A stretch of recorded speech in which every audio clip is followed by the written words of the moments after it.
Yes, you did not read the title wrong. I am indeed making a video about The Dark Knight. I wanted to experiment a little and see what kind of reaction or responses I could get. I like Batman, and I wanted to see where this would take me.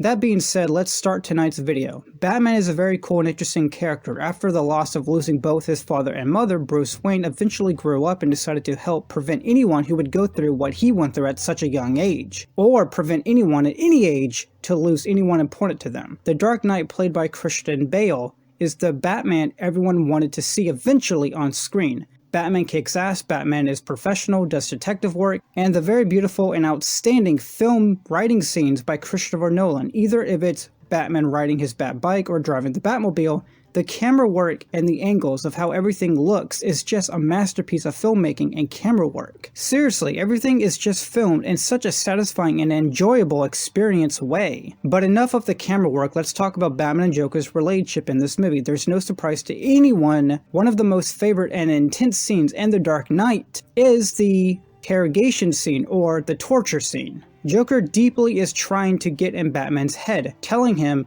"You may be useful to the city now, but once they no longer need you, they will cast you out. You see, you're a freak, like me." Joker also admits he doesn't want to kill Batman, because without him, he doesn't feel complete. Joker also has tried to make Batman break his #1 rule of not killing anyone. If Batman kills, that means anyone can technically become a killer if you push them hard enough. If Joker lets Batman kill him, or Joker wants Batman to kill him, it means even in death, the Joker will win the battle between both of them. The Joker is known to be the #1 villain within all of Batman's villains, simply because he tests Batman the most mentally, and he's the opposite of what Batman won't do. Batman saves and protects people, while Joker believes in chaos within anyone, and the world needs a little more damage to it every other day. He's not saving people, he's making the world more chaotic, and Batman protects the city to prevent more damage to it. And that's what's interesting about the Joker character. The Joker doesn't need to rely on physical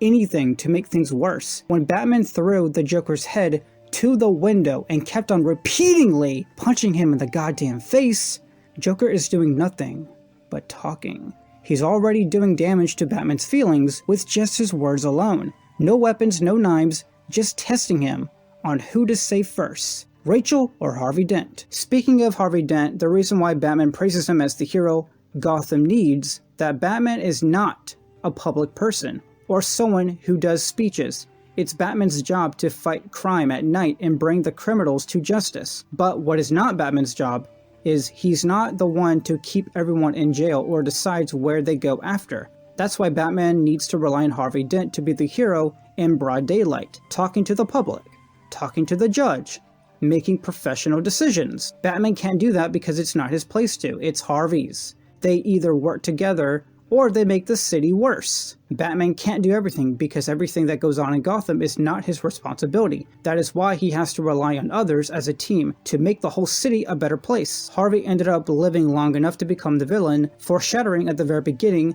of the movie in the dinner scene. Now, about Rachel's character. People view her as a plot device for the movie for things to happen.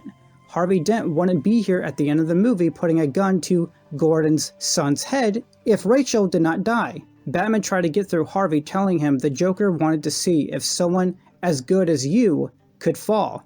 And well, Joker did it. He turned a city hero into a villain. Joker was responsible for Rachel's death, but Harvey Dent blames Commissioner Gordon for not saving her in time. To me, it seems like Harvey is confused on which person to really blame here. When Harvey died, Batman and Gordon agreed the city should never know what he truly did here. They don't believe it's his fault. They blame the Joker for turning the best of all of them into a monster.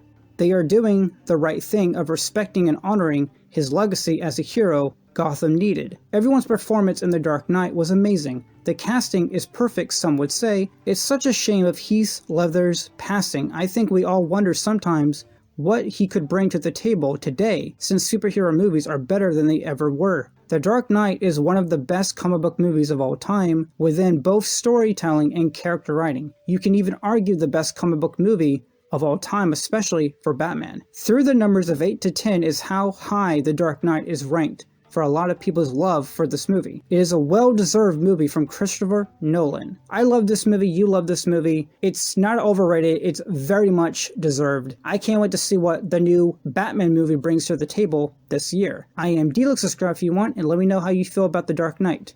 Have a good night, and stay bat weird. Bye.